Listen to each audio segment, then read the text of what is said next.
পিছিয়ে রয়েছে বলতে এমন কিছু জায়গা স্পেসিফিক ভাবে বলা যাবে না, কারণ প্রত্যেক জায়গাতেই কাজ হয়েছে। আরো কাজের প্রয়োজন, আরো কিছু উন্নতির প্রয়োজন। তাহলে কি প্রয়োজন সাপেক্ষে যদি হয়, তাহলে আজকের দিনে তোমার কথা থেকে বোঝা যাচ্ছে যে কোনো প্রয়োজনের মানে কোনো কাজের জায়গায় তেমন নেই কিছু করার। না, এটা না।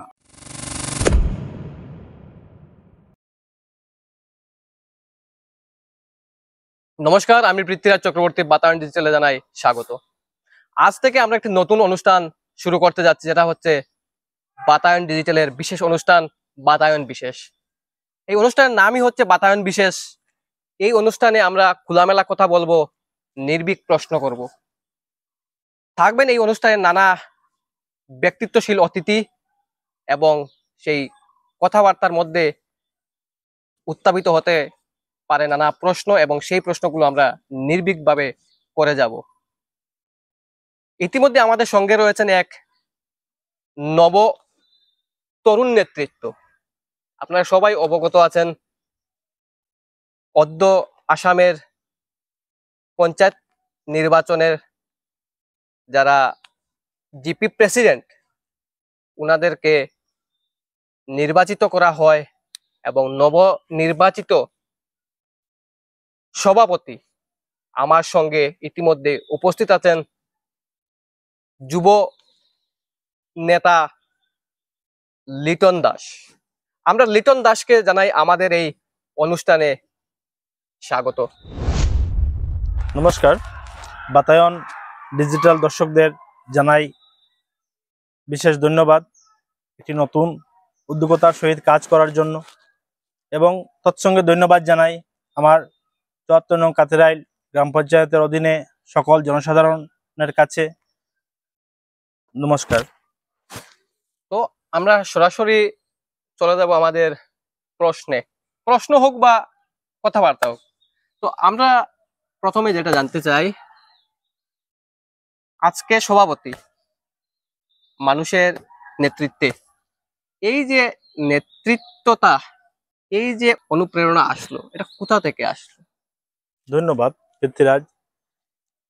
সর্বপ্রথমে আমি ছাত্র জীবন থেকেই সামাজিক কাজকর্মের সঙ্গে জড়িত ছিলাম। সমাজের কাজে আমি অনেক ক্ষেত্রে সহযোগিতা করি, কিন্তু ব্যক্তিগত উদ্যোগ দ্বারা দেখলাম যে এককভাবে বিশেষ কিছু কার্য করতে গেলে সেখানে বাধা বিপন্ন আসে। তাই এবারের ইলেকশনে মনে দ্বারস্থ হলো যে না, যদি আমি জনপ্রতিনিধি হতে পারি, তো জনপ্রতিনিধি হতে পারলে আমি দ্বিগুণ উদ্যমতার সহিত সমাজের কাজকর্ম করতে পারবো। এই মনে বিশ্বাস নিয়ে, আশা নিয়ে এবারের পঞ্চায়েত নির্বাচনে আমি নেমে আসি ইলেকশনে লড়াই মাঠে। তো স্কুল জীবনে মনে কোনো ধরনের ইচ্ছা ছিল কি, মানে এই ধরনের কোনো পলিটিক্সে আসার, এই প্ল্যাটফর্মে আসার? স্কুল জীবনে এরকম কোনো পরিকল্পনা ছিল না বা মনে আসা ছিল না, কিন্তু সামাজিক কাজকর্মের সঙ্গে জড়িত থাকতে বা কিছু কাজের সঙ্গে জড়িত থাকার কারণে মনে আসলো যে না, ব্যক্তিগত একক আর জনপ্রতিনিধির মধ্যে তফাৎ আছে। জনপ্রতিনিধি হতে পারলে সমাজের কাজ যেগুলো আছে মানে দ্বিগুণ উদ্যমতার সহিত করা যায়। তাই জনপ্রতিনিধি ইলেকশনে, এবারের ইলেকশনে যেমন জনপ্রতিনিধি হওয়ার জন্য আমি মাঠে নামি।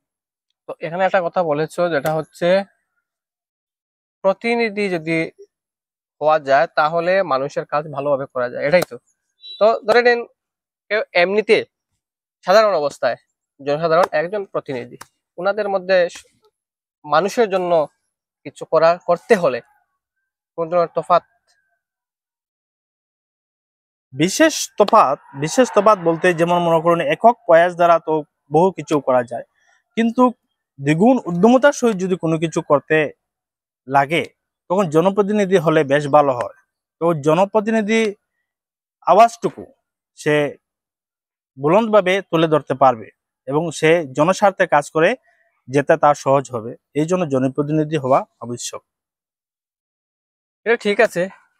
তারপর একটা জিনিস, এবারে যেটা পঞ্চায়েত ইলেকশন হয়েছে বিগত 2025 ইংরেজির, এবারে কিন্তু কোনো দলীয় কোনো প্রার্থী মানে কোনো সিম্বল ছিল না।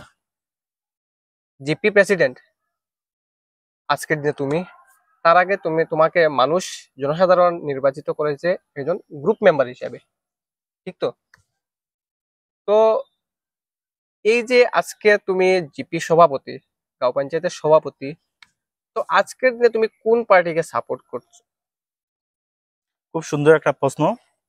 যেহেতু যদি আগে তোমার কোনো ধরনের মানে কোনো দলীয় কোনো সিম্বল ছিল না। খুব সুন্দর প্রশ্ন। যদিও এবারে ইলেকশনে কোনো দলীয় প্রার্থীকে ওয়ার্ড মেম্বার হিসেবে টিকিট দেওয়া হয়নি, কিন্তু আমি নির্দল প্রার্থী হিসেবে ইলেকশন খেলেছি, এটা সত্য। কিন্তু আমি সর্বদাই বিজেপির সাপোর্টে, ভারতীয় জনতা পার্টির সাপোর্টে, এবং তৎসঙ্গে যখন আমি প্রেসিডেন্ট নির্বাচিত হই তখনই আমি ভারতীয় জনতা পার্টির প্রেসিডেন্ট হিসেবে নির্বাচিত হয়েছি। ভারতীয় জনতা পার্টির সঙ্গে আমি প্রথম থেকেই জড়িত ছিলাম, আর আগামীতেও এক সংগঠনের কার্যকর্তা হিসাবে আমি কাজ করে যাব। মানে ওই জায়গায় যদি তোমার বিগত যে নির্বাচন, সেই জায়গায় যদি দেখা যেত যে জিপি যেটা তোমার গ্রুপ মেম্বার যদি কোনো দলীয় কোনো টিকিট দেওয়া হতো, তাহলে তুমি দলীয় ভাবে কাজ করতে, মানে দলীয় নির্বাচনে প্রতিদ্বন্দ্বিতা করতে। দলীয়ভাবে কাজ করতে হবে। তো যেহেতু এই জায়গায় নাই, তার সাথে নির্দল হয়ে তোমাকে নির্দল হয়ে খেলতে প্রতিদ্বন্দ্বিতা হয়েছে। করতে হয়েছে। হ্যাঁ, এবং বর্তমানে সবার একটা ইচ্ছা থাকে, আকাঙ্ক্ষা থাকে, আশা প্রত্যাশা থাকে কিছু করার। বর্তমানে তোমার কি মনে হয় যে তোমার কাতিরাল জিপিতে কোন কোন জায়গায় এখনো পিছিয়ে রয়েছে? আমি কাতিরাল জিপির সদ্য ইলেকশনে নির্বাচিত প্রেসিডেন্ট। তো আমি যে আশা বা ভরসা জনসাধারণ আমার উপর করেছেন, সেই আশা ভরসাটুকু আমি উন্নতির পরিবর্তন করে যে কাজটুকু, যেমন উন্নতির জন্য মানুষে এবারের ইলেকশনে পরিবর্তন চাইছে, যে সঠিক কাজ করেনেওয়ালা মানুষ চাই, সেই হিসাবে যেমন এবারের নির্বাচনে নির্বাচিত করেছেন। তো এই আশা আমার মনের ভিতরে, যে আমি সেই কাজটুকু পূর্ণ স্বচ্ছতা নিষ্ঠার সহিত কর্ম, এবং পিছপড়া এই এলাকাগুলোকে আমি উন্নত করার চেষ্টা, পূর্ণ প্রয়াস করব। তো আমার প্রশ্ন ছিল আজকের দিনে কাতিরাল জিপিতে কোন জায়গায় পিছিয়ে রয়েছে? পিছিয়ে রয়েছে বলতে এমন কিছু জায়গা স্পেসিফিক ভাবে বলা যাবে না, কারণ প্রত্যেক জায়গাতেই কাজ হয়েছে। আরো কাজের প্রয়োজন, আরো কিছু উন্নতির প্রয়োজন।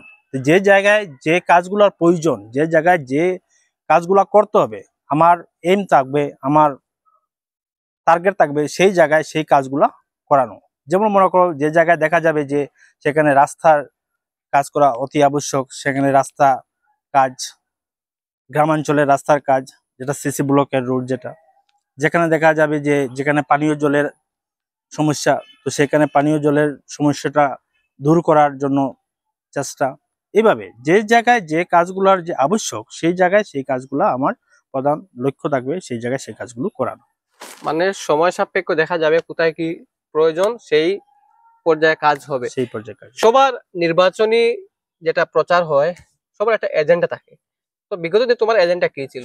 বিগত দিনে আমার এজেন্ডা বলতে এটাই ছিল যে আমি এবারে ইলেকশনে মানুষের প্রতি নেমেছি, কি প্রতিশ্রুতি ছিল যে আমি মানুষের সাথে আমি, এটাই আমার মানে ছিল যে একবার আমার সুযোগ দিন ওয়ার্ড মেম্বার নির্বাচনের ক্ষেত্রে, যেটা আমি পূর্ণ প্রয়াস দ্বারা চেষ্টা করব যে বিগত দিনে যে কাজগুলো হয়েছে সেই কাজগুলা দুই গুণ দুই গুণ বেশি করার।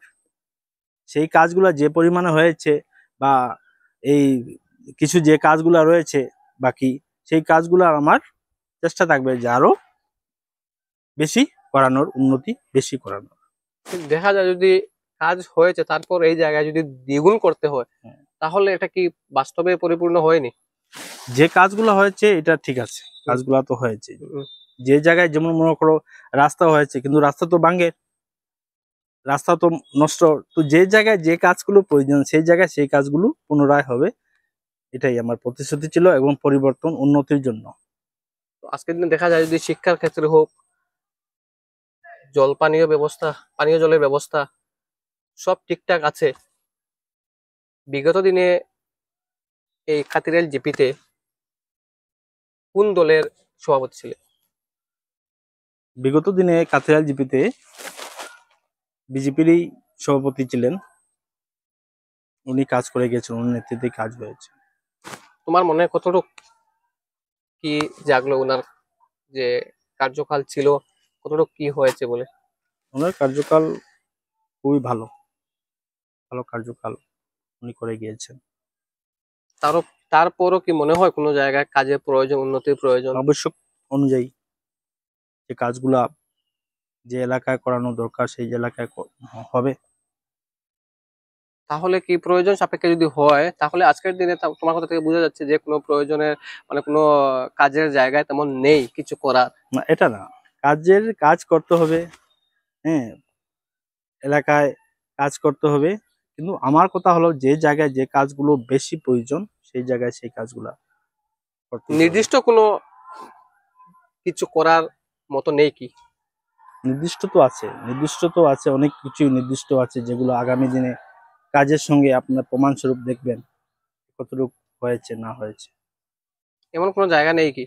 মানে তোমার কথা থেকে বোঝা যাচ্ছে যে কাতিরাইল মানে চৌদ্দ নম্বর কাতিরাইল জিপি আজকের দিনে পরিপূর্ণতা পুরা না, একদম এটা কোনো জায়গায় প্রয়োজন নেই। যদি ফিউচারে প্রয়োজন হয় তাহলে করতে হবে। এই যে ৭৪ নম্বর কাতিরাইল গাঁও পঞ্চায়েত, এই এলাকায় যারা জনগণ রয়েছেন ওনাদের প্রতি কোনো বার্তা কি থাকছে আজকের দিনে? এই জায়গা থেকে কি কিছু বলতে চাও? এবং খুবই সুন্দর একটি প্রশ্ন। আমি সবার কাছে এটাই আমার রিকোয়েস্ট, সবাই সহযোগিতা সাহায্য নিয়েই আগামী দিনে এলাকার উন্নয়ন কাজ করব পূর্ণ নিষ্ঠা ও দৃঢ়তার সহিত। ধন্যবাদ। তো এই ছিল আমাদের সাক্ষাৎকার লিটন দাসের সঙ্গে, এবং আমরা ওর ভবিষ্যৎ পরিকল্পনাও কিছু একটু জানতে পারলাম, এবং দেখা হচ্ছে আগামীতে অন্য আরো এক নতুন মুখের সাথে। আজকের এই পর্যন্তই। নমস্কার।